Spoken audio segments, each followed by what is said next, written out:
The views and opinions expressed by contributors on the Spoon River Gothic podcast are their own and do not necessarily reflect the position of the host. Material heard on the Spoon River Gothic podcast is intended for adult listeners. This podcast deals with mature topics that may not be suitable for all listeners. Listener discretion is advised. This is Spoon River Gothic, narrative of a double homicide.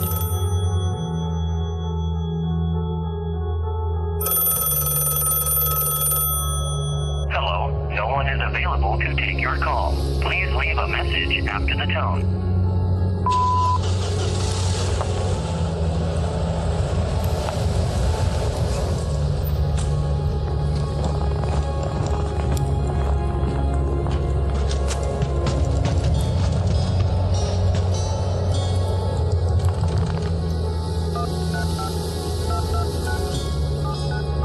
What made of the emergency?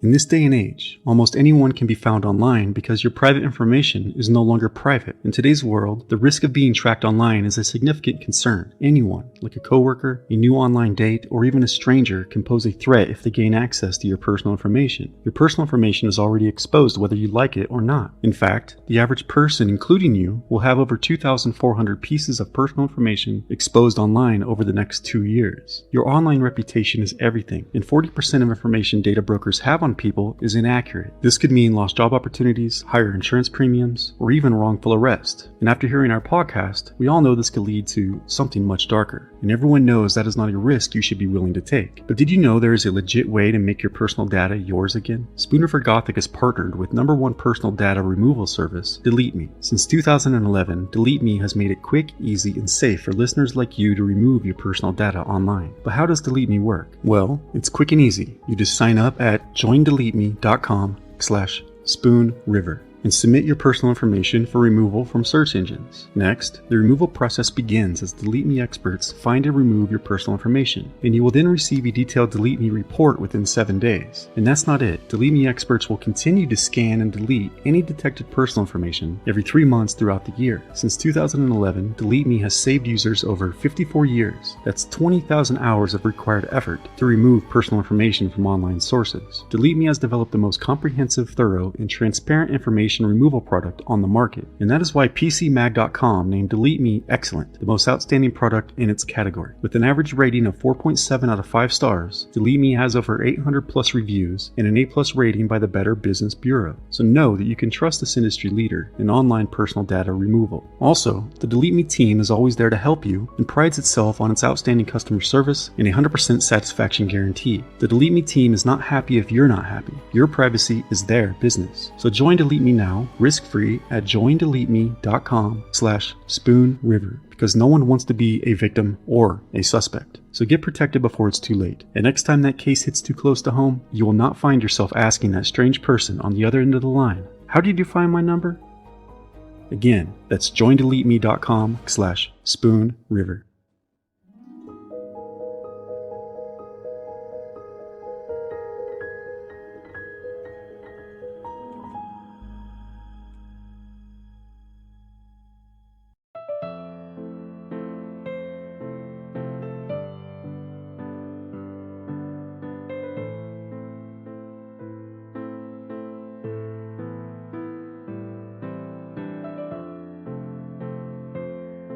Hello? Hello? Hi, Rusty. It's Anne Marie. Hey, Okay.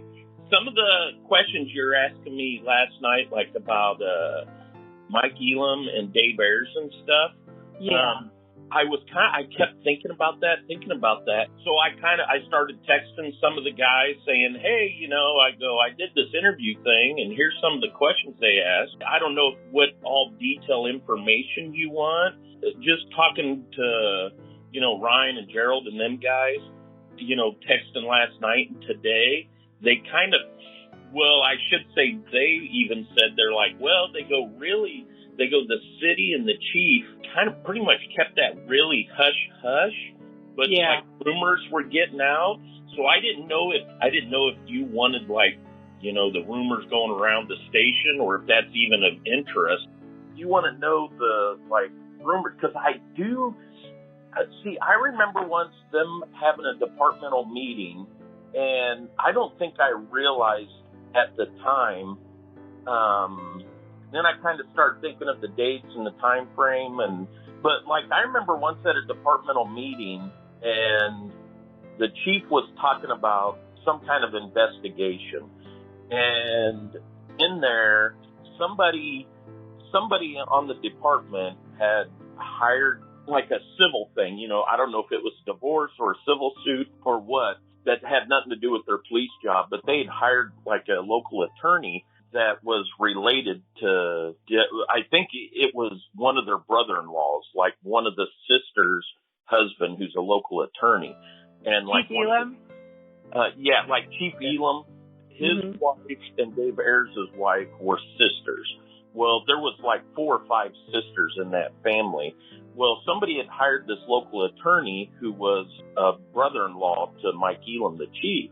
And in the meeting, I remember a couple of people saying, well, what, are you telling people what's going on here? Are you telling people, stabbing the chief in the back? And I remember thinking excuse my language, but I was kind of what the fuck are they all throwing a fit about? The dude, it doesn't have anything to do with work. And I just remember kind of tuning it out. Yeah. But now, after talking to Ryan and a couple of other guys, what they said, what their recollection of it is, and they said again, it was rumors, was that from the time Bull was arrested to the time his trial, evidence was being sent to the lab and being analyzed and sent back. Well, there was something that was recovered from around the neck of one of the victims. I don't know if it was a cloth, what it was, but it was something that was some kind of material that was recovered around the neck of one of the victims. Well, most of it was destroyed by the lab when they were analyzing it, trying to identify it. And the threads or pieces of it that was sent back to the police department, well, by the time the trial came up, that was missing from the evidence locker. And when they were doing an audit of the evidence locker, it was found that what they were saying was that they, evidence periodically after the cases are, have gone through all their appeals and everything, or going through their years of appeals. Well, the city has storage sheds and old evidence that they have to keep by law or by court order. It goes out there because, the evidence vault can only hold so much. So it's kept. Well, they did an audit of all the evidence in the storage shed and found that some of these threads or what was remaining of this small piece of evidence was missing. Well, ended up they had to file the paperwork under discovery to the, Bull's attorney saying that, hey, because they, the defense under discovery can have access to all the evidence, the reports and everything, and they can even take some of the evidence and have it analyzed by their own labs to try to see if it matches up with what the state lab, the crime lab's saying. Mm-hmm. Well, from what they were saying, though, they were under the impression that when they notified the defense that, hey, we can't, this is missing and here's what's going on, or in our audit, here's what happened when we were cleaning it out, some of the evidence that under court order or under the law we could dispose of, it inadvertently was disposed of.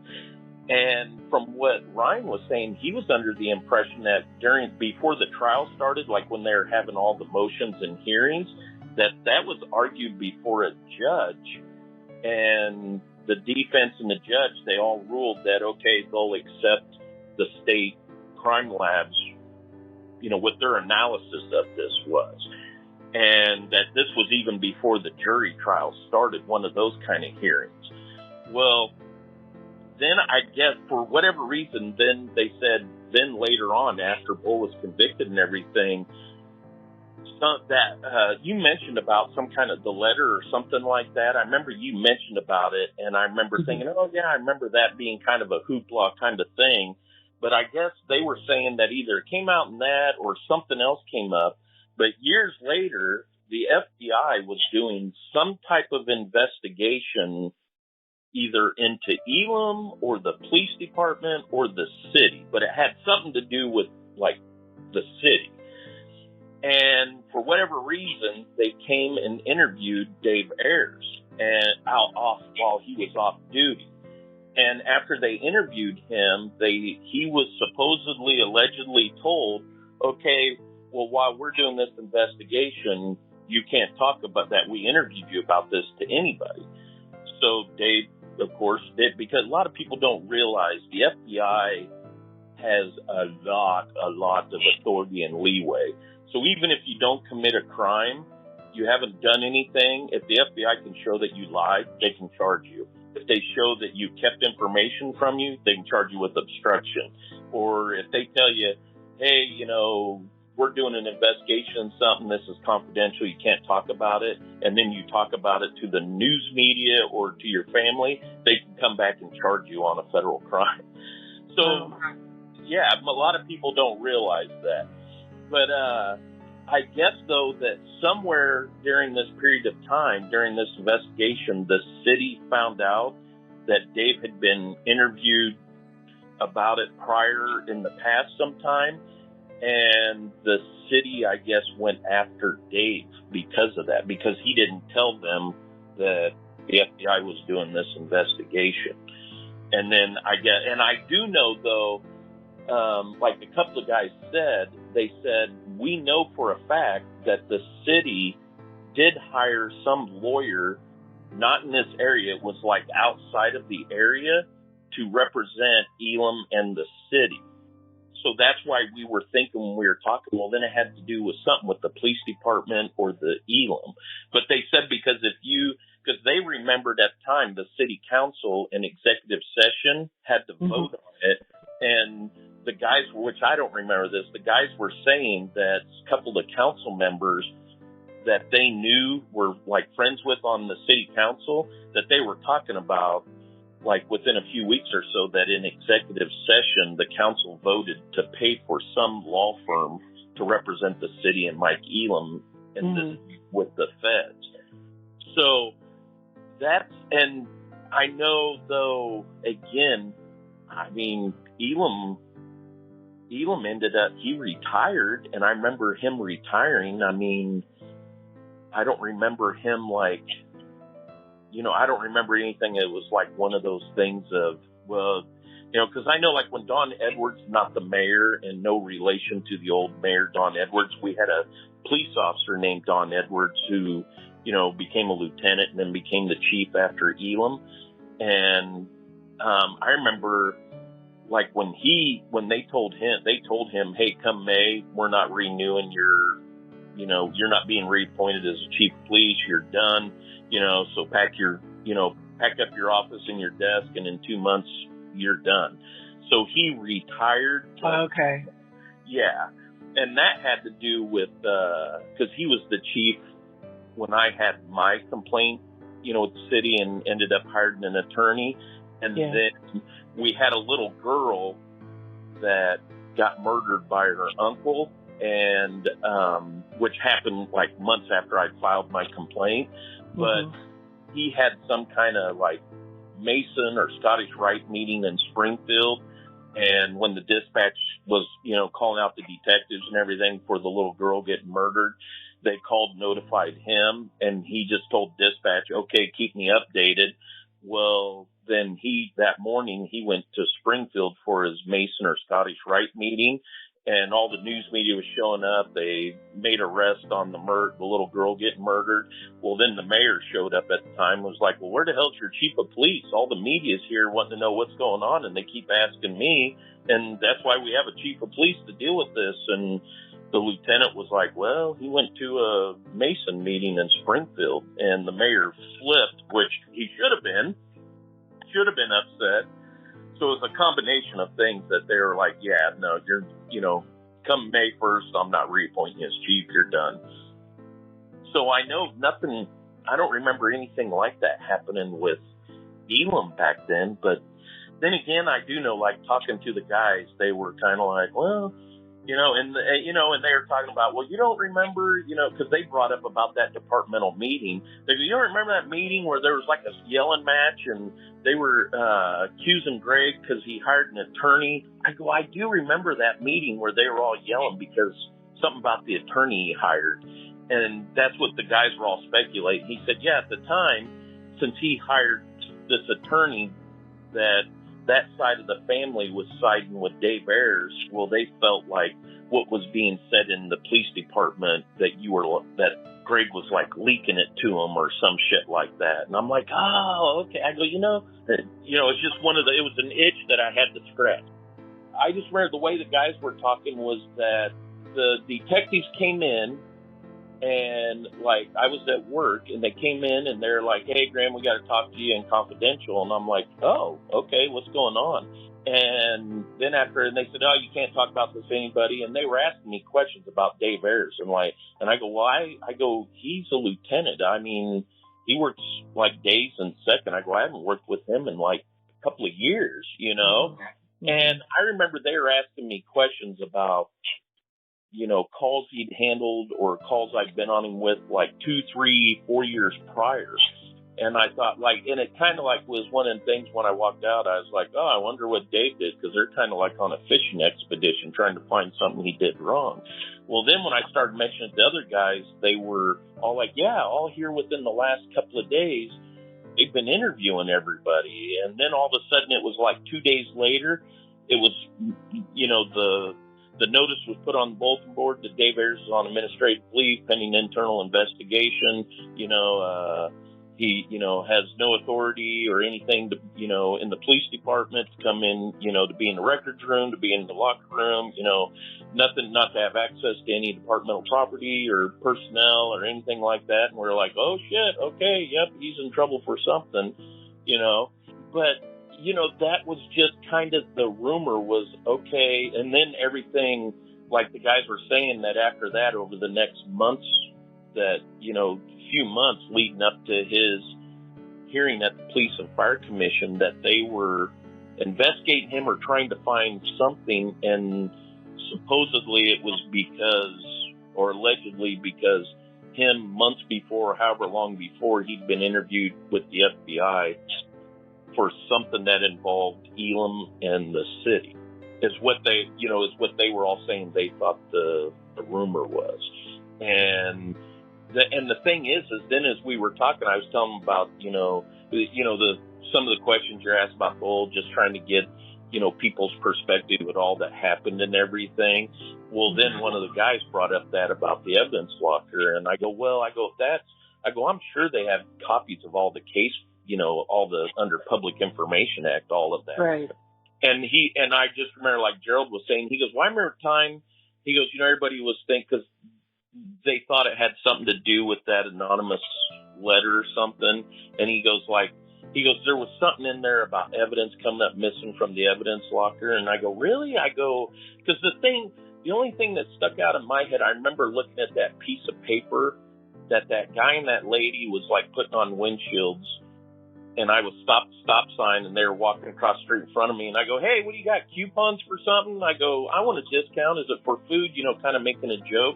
And they go, here, you can have one. And they handed one to me, and I kind of looked at it, and the cars that I was waiting to go went by, and then I just stuffed it down in between my equipment bag and the seat and drove on. And then later on, I remember looking at it and glancing through it. But the one that stuck out in my mind was something like, at the old police station, when the fire department police station was in the old building where Pava State Bank is, I think it's like First and Pine. There used to be an old 2-story police or fire department, police department there. And I remember there was something in there about some guy had died in the holding cell.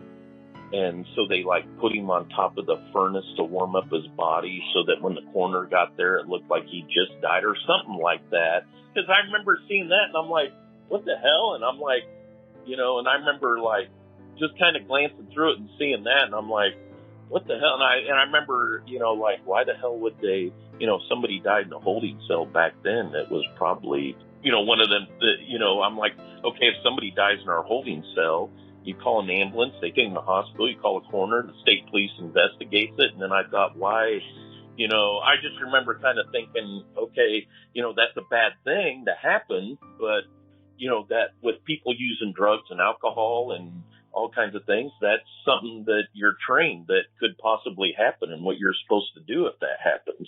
So that was in this flyer that this man and woman were passing out? Yeah, and that's what I remember. That's about the only thing I remember. Something about a guy in a holding cell, you know, something found dead in a holding cell, so they put him on the furnace to warm up his body before they called like the coroner or the detectives or whatever they did back then. And I just remember kind of looking at it like, what the hell? Why? You know. So what was the purpose of this flyer or this information that they were passing out? Yeah, see, that's the thing. At the time, what sticks out in my mind, I remember like going into the station and Zimmerman was a lieutenant and he was in the station and the dispatch, I was in there typing up a report on the computer and dispatch said, you know, had buzzed back into we called it the squad room where we had the computers type up a report. Mm-hmm. And Zimmerman was in there and dispatch goes, she goes, we're getting several calls about somebody going around putting flyers on cars around the square and stuff. She goes, what do you want me to tell them? And I remember Zimmerman was like, well, unless they're damaging the cars, that's not illegal. And I said, and I heard that and I kind of perked up and I go, oh, hey, is that like that list of things bashing the police department? And the dispatcher was, because, you know, we were on the intercom and she goes, they're not telling me what it said, just said that we've had several calls on it. And Randy goes, what is it? And I go, I have one out in the car. It's like a list of, like basically bashing how bad the police department is. And I remember like Randy and me were kind of like, oh, well, I wonder who got arrested and hates us now, you know, and I don't remember if I threw it away or, you know, I did. It was just kind of like that, just one of those things. So was that like the lead up to the Elam? Oh yeah, that was like months before the whole thing with, you know, Elam, before everything, all the rumors and everything, department, and you know, it was weeks or months before, you know, then we were being interviewed about Dave Ayers and him being put on administrative leave and stuff like that. So do you think that was related, the flyer and the anonymous letter? Yeah, and the reason why I think it is related is because I can remember one morning after this was like after Dave had been put on administrative leave while they were doing the investigation into him. Mm-hmm. And I remember one morning I was back in the locker room putting my equipment bag in my locker. And Elam came in, because usually he came in about 7:30, 8 o'clock, and shift change was in between 6:37. And I remember he came into the locker room, and he looked over at me, and I looked up, and I go, oh, hey, Chief, you're here early. And he goes, I wanted to talk to you, Rusty. And I go, oh, okay. And he kind of just motioned me to come out in the hallway. So I went out in the hallway, and he goes, do you remember anything about somebody up on the square handing out flyers and putting them on cars? And I remember at the time thinking, you know, like within the last few days, and I was like, what? I go, flyers? I go, no. And he goes, well, I was told that, you know, a few months ago that when you were working second shift and these flyers were putting on and somebody gave it to you and it was kind of derogatory towards me or the police department. And I remember it clicked, and I go, oh, yeah. And he's like, well, do you know who that was that gave it to you or who was putting them up there? And I was just kind of like, no, it was man and a lady, and I saw they had some in their hand, and I seen, actually the guy was standing there, and the lady is putting them under windshield wipers, and I pulled up to the stop sign, and then they walked across the street in front of me, and I was thinking, because some businesses do that for coupons, and I was just saying, I told him the story, and he goes, but you didn't know who they were? And I go, no. And he goes, okay. And I remember then he's like, well, if you saw him again, do you think you'd recognize him? And I go, I don't think so. I go, didn't I? And I remember thinking, like, why? What's the deal? And he goes, I was just curious, but I just wanted to ask you about that. And I go, okay. And then I, went on. It was shift change, and I went home, and it just one of those weird conversations that kind of sticks out in your mind, kind of thing. Mm-hmm. That just after, when I was talking to Gerald and Ryan and them guys, I was just kind of like, I go, that kind of, I remember that. It was just kind of weird because, it wasn't weird the chief coming in early. Him pulling me out the hallway and asking about it is what, like, huh.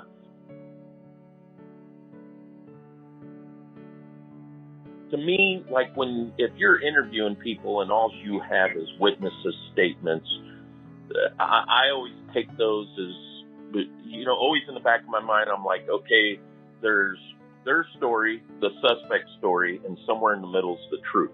Right. And it's, all the cases I worked with witness statements, I kind of use them as a guide, but if I didn't have like some good physical evidence to back it up, I was always hesitant to, in some cases that's all you have. And if it's, like a misdemeanor or petty offense, and you write them out a ticket and give them those peer and say, okay, dude, I got a supervisor too. I got to do my job, and let them fight it out in court.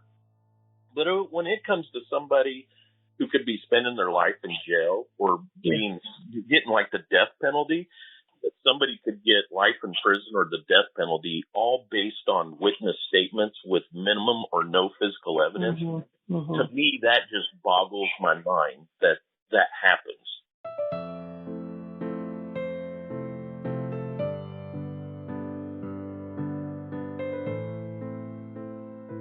You're going to put somebody, you hope and you do the best job you can, even if you're just locking somebody up for 3 months, a year, or 5 years or 10 years.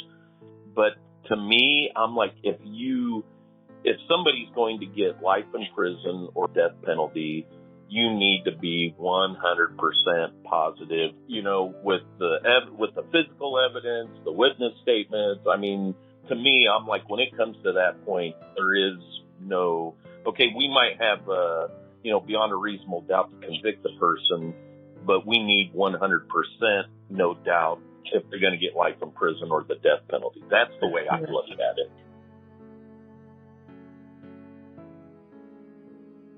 I just remember those state troopers. They were from the state police criminal investigation. I just remember them showing up saying, hey, and they were asking questions about, I just remember they were going back like months and like 2-3 years or whatever. And I remember walking out of there after like 10, 15 minutes talking to them, like, wow, yeah, they're on a fishing expedition trying to find something theirs. But like that, they told us, hey, you can't talk about it. And I'm like, nope, I understand,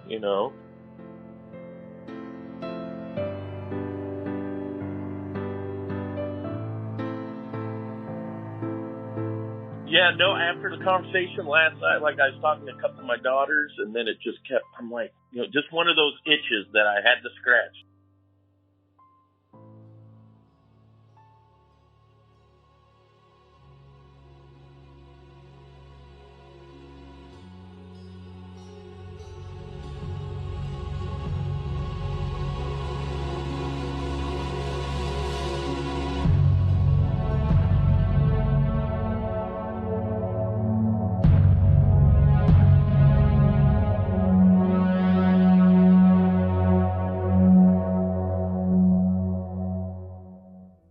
Ladies and gentlemen, if I may have your attention for one moment as I introduce Spoon River Gothic Season 2, Death Rides the Highway, a thrill ride fueled by murder and terror. The motive of this cross-country killing spree at its heart, storytelling. And though this horrid crime is true, the story was birthed by imagination, as those people, the players involved, created their own characters and then took to the road to not only discover, but rain down upon their preferred setting. Then, through one unspeakable vile act after another, these characters wrote a story, an adventure only these characters could have dreamt of. Set free in a world where destiny quickly took one expected turn after the next, an absorbing tale of two individuals whose paths seemed destined never to cross, yet had. Meet 18-year-old honor student Lisa Dunn, whose seemingly idyllic life and background were undoubtedly worlds apart from 28-year-old self-proclaimed bad boy Daniel Eugene Remetta, a product of a turbulent, neglectful, and abusive upbringing, who found himself on a collision course with the criminal underworld from a young age. Growing up in the shadow of alcoholism, a childhood marked by habitual encounters with law enforcement, Danny's life was marred by violence and chaos from the start. In stark contrast, Lisa Dunn's life was on a trajectory toward college and a promising future.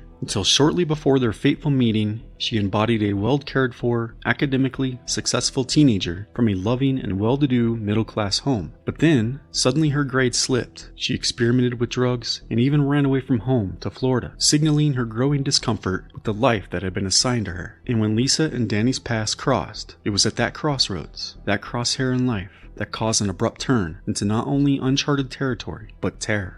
At Radio Vérité, we aim to unravel this captivating tale of how these two vastly different individuals came together. We will deeply explore the intricate dynamics that led to a cross-country, multi-state killing spree, one marked and dog-eared for all time by early onset mass murder, in a time of social change, just at that dawn when murderous violence would spill out across the nation. As we delve into the narrative, we'll grapple with the haunting question: who was manipulating who? Who transitioned into an active accomplice? And with the complex interplay of Danny and Lisa's conflicting backgrounds and terrible choices, along with the influence of consequential figures like former altar boy turned cold-blooded killer Tagalong Mark Walter, and hitchhiking Vietnam vet J.C. Catfish Hunter, just what sociopathic crimes would transpire. Follow along with Spoon River Gothic Season 2, Death Rides the Highway, as we present a compelling true crime road saga that will challenge your understanding of human capacity for both darkness and redemption. Coming February 2024, wherever you get your podcasts.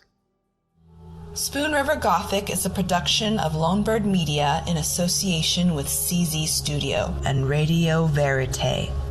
The show is produced by August Olson, editing, directing, and producing by Cory Zimmerman. Audio mastering and engineering by E. Mastered.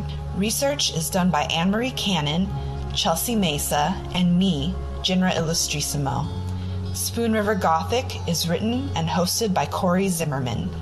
You can follow the show at czstudio.works and read the blog at spoonrivergothic.com. Show some love by leaving us a rating or review on Spotify, iHeartRadio, Apple Podcasts, or wherever you get your podcasts. And stay tuned for the next episode as we dive deeper into the Donald Bull case. Thank you for listening. This is Spoon River Gothic, narrative of a double homicide.